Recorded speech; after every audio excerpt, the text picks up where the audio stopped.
అందరికీ స్వాగతం.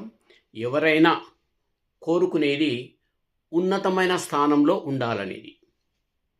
ఆ కోరిక చాలా మంచిది. ఆశయం ప్రతి ఒక్కరికి ఉండి తీరాల్సిందే. అది మనకు కావచ్చు, మన పిల్లలకు కావచ్చు.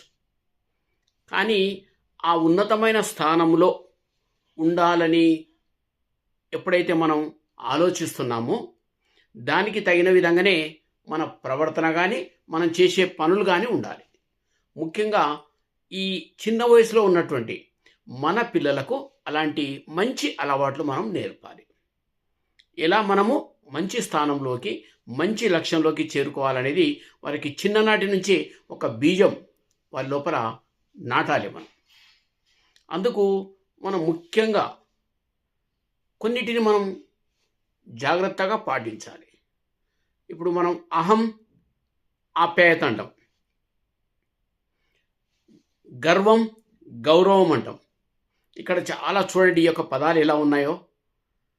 అహం ఆప్యాయత అంటే మనలో ఉన్నటువంటి అహాన్ని విడిచిపెట్టాలి, ఆప్యాయతను పాటించాలి. ఇది ప్రతి ఒక్కరికి అవసరం. అంటే మన లక్ష్యాన్ని చేరుకోవడానికి అహాన్ని వదిలిపెట్టడం, ఆప్యాయతను సంపాదించుకోవడం. రెండోది మనం ఏమన్నాం? గర్వం గౌరవం. ఎప్పుడైతే మనము మనలో ఉన్నటువంటి గర్వాన్ని ఎప్పుడైతే వదిలిపెడతామో, మన లోపల ఎప్పుడైతే గర్వం అనేది ఉండదో, అప్పుడు సమాజంలో మనకు ఒక ప్రత్యేకమైనటువంటి స్థానము, అంటే ప్రత్యేకమైన గౌరవం మనకు లభిస్తుంది. అందుకే గర్వం గౌరవం ఈ రెండు ఎంత తేడా ఉందో చూడండి.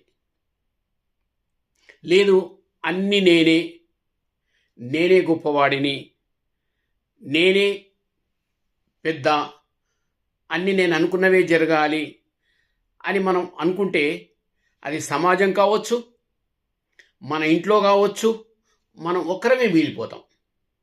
కాబట్టి అలా కాకుండా అందరిలో మనం ఉండాలి, అందరితో నవ్వుతూ ఉండాలి, అందరినీ నవ్వించాలి, అందరినీ ప్రేమతో చూడాలి. ఇవన్నీ ఎప్పుడైతే మనకు మంచి భావాలు వస్తాయో అప్పుడు మనం అనుకున్నటువంటి మొదట ఏదైతే అనుకున్నామో అది ఉన్నతమైనటువంటి స్థానంలోకి తప్పకుండా మనం చేరుతాం. మన పిల్లలు కూడా అదేవిధంగా మనకు అనుకున్నట్లుగానే మన పిల్లలకు కూడా జరుగుతుంది. కాబట్టి ప్రతి ఒక్కరూ మంచి స్థానాన్ని ఎన్నుకోండి. మంచి ప్రవర్తనతో మంచి అలవాట్లతో ముందుకెళ్తే తప్పనిసరిగా